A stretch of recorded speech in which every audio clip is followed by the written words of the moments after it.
Hi, I'm Sandy, and my question is one of timing.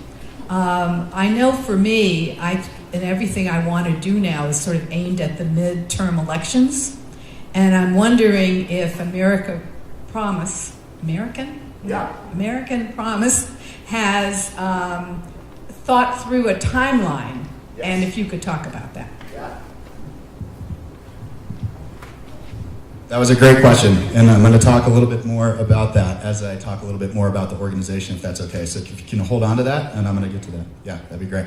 Okay, so let's move on, and then again, if people have other questions or thoughts or concerns or comments about the Article 5 convention debate, bring it up to me afterwards, and we can talk a little bit more about it. Okay, so now I want to talk a little bit about how far we've come in this movement for a 28th Amendment. And some of the bills that are currently introduced in Congress, right? So we have the Article 5 route that's circumventing Congress, and we have the route that is going through Congress. And there are a number of bills that are in Congress around this issue, a number of amendment proposals. We're going to just talk about two of them today. We're going to talk about the two bills that have the most votes and the most co-sponsors in the House and the Senate. So the first one is called what's called the Democracy for All Amendment, whose lead sponsor is New Mexican Senator Tom Udall. So good for Tom Udall. Let's hear it for Tom Udall. That's great. So this is a Senate Joint Resolution 8, and in the House it's Resolution 31 by Ted Deutsch, and then Jim McGovern, Jamie Raskin. So in this session, it has 35 senators co-sponsoring so far, and 95 in the House. Now, what does the Democracy for All Amendment say? I'm going to actually pass the microphone out. If someone wants to read what Section 1 says, that would be great. Charlotte, can you read that for us? Sure. Section 1. To advocate democracy, democratic self-government, and political equality, and to protect the integrity of government in the electoral process. Congress and the states may regulate and set reasonable limits on the raising and spending of money by candidates and others to influence elections. So the key words here, obviously, are Congress and the states may regulate and set reasonable limits on the raising and spending of money by candidates and others to influence elections. May set reasonable limits, which if you said that to the Supreme Court now, they would say that's unconstitutional. From the Supreme Court decision in Citizens United, they would say that is unconstitutional for Congress and the state to place reasonable limits on campaign spending. So, we're going to read Section 2, then we're going to dig a little bit deeper. Bruce, you want to read Section 2 for us? Congress and the states shall have power to implement and enforce this article by appropriate legislation, and may distinguish between natural persons and corporations or other artificial entities created by law, including by prohibiting such entities from spending money to influence elections. Great, thanks, Bruce. So part of the what some folks see as an issue with the Democracy for All Amendment is it's not strong enough on the corporate problem, right? On corporations and their vast overreach into our elections and government, and is more on the money and politics side than on the corporation side. Now, just to be clear again, to go back to the video, what we were talking about in the Citizens United case, there was really two pillars, right? The Supreme Court said that money is equal to First Amendment rights of free speech, so therefore you can spend as much as you want, and that corporations enjoy those same constitutional rights that human beings do. So if you have corporations that enjoy those constitutional rights, and money is free speech, corporations can spend unlimited amount of money in our elections. Right. And I want to get back to this slide real quick, which... Yep, in just a second. So back to the slide real quick. So Jim Leach, Republican from Iowa, was a member of the Iowa congressional delegation for about 35 years, is on our advisory council, and was at our National Citizen Leadership Conference, said, Citizens United genetically altered our democratic DNA, pushing us towards an oligarchic and corporatist direction. Now again, that's Jim Leach, Republican, 35 years in Congress from Iowa, also chair of the National Endowment for Humanities, that is saying this kind of stuff, right? So I want to talk about another amendment. Again, this is the We the People amendment. This is introduced in the House is Resolution 48, introduced by Rep. Nolan, I believe of Minnesota, and currently has 32 co-sponsors in the House. So this is great. And there's a lot of folks that do like this amendment a little bit more, some that don't, right? So let me clarify something real quick. So the Democracy for All amendment has a follow-up amendment that is stronger on corporations. Many folks believe that if we pass this amendment, we can follow up this with a stronger amendment limiting corporations. So it would be the 28th and the 29th amendment. Bruce is shaking his head here, no.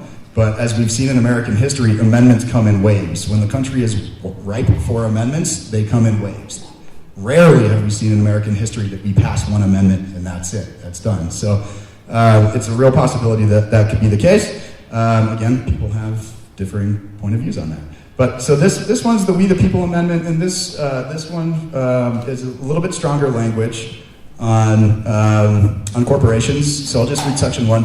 The rights protected by the Constitution of the United States are the rights of natural persons only, i.e. not corporations, artificial entities such as corporations, limited liability companies, and other entities established by the laws of any state. The United States or any foreign state shall have no rights under this Constitution and are subject to regulation by the people through federal, state, or local law. The privileges of artificial entities shall be determined by the people through federal, state, or local law and shall not be construed to be inherent or inalienable. So there's always room for improvement. And I would just probably also like to clarify that by the time we ratify a 28th Amendment, it's not going to look word for word what either of these would look like. Let's talk about this movement for a 28th Amendment and how far we've come. For many folks in the room that might not know, Americans want this. Okay? Americans are rooting for this to happen. We have wide support, overwhelming numbers of Americans, Republicans, Independents, Democrats, that want this to happen.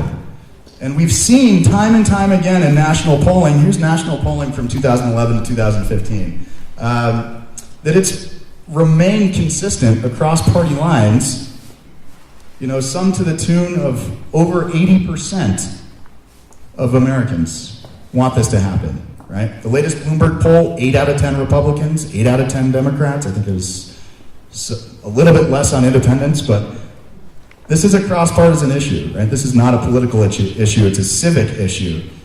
Now, 18 states that have called for a constitutional amendment, okay? There's a really good website out there if you want to look this up. It's called unitedforthepeople.org. It's the number 4, not spelled out, unitedforthepeople.org.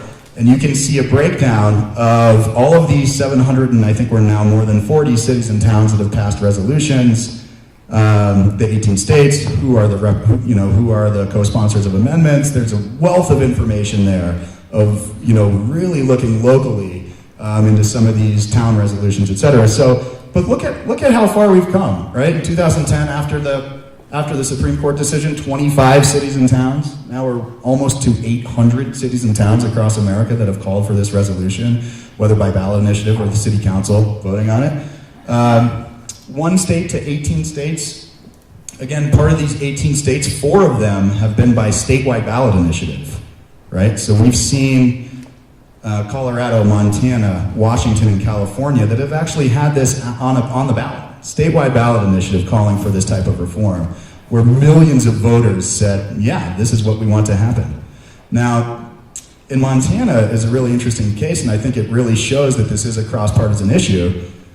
The same, in 2012, when this ballot initiative passed, the same people that voted for Mitt Romney by 12 points, Mitt Romney won Montana by 12 points, voted for this initiative 75%, right? So the same people that turned out to vote for Mitt Romney voted for the 28th Amendment. In 2016, 48 senators, 167 representatives were sponsoring one amendment bill or the other. That's amazing, right? This movement is a lot farther along than I think people give credit to. This is within our sights, and now it's time to bring it home. And so, time to bring it home is kind of the idea of American Promise and how we got to this point, and why I'm here talking with you today. So, the founding of American Promise really goes back to our founder, this guy by the name of Jeff Clements, who again you saw in this video before. And Jeff had been a lawyer for about 30 years. He was Assistant Attorney General in Massachusetts, and he was part of, in the 90s, the big corporate tobacco cases that proved that tobacco cases had engaged in, multi-billion-dollar, decades-long fraud that killed millions of Americans. And while he was doing this research throughout the 90s, he had seen increasingly that the laws were being built, being bent to the will of corporations over the good of the people. By 2009, he was paying attention to this little-known Supreme Court case that was making its way through, which we now know as Citizens United in 2010. So Jeff was paying attention, seeing this case move its way through the court, right? We saw that this isn't just a random decision that the court has made, but it's been an ongoing effort since the Powell memo and since the 70s to increasingly, corporatize our elections and government. And so Jeff wrote the amicus brief in the Citizens United Supreme Court case, because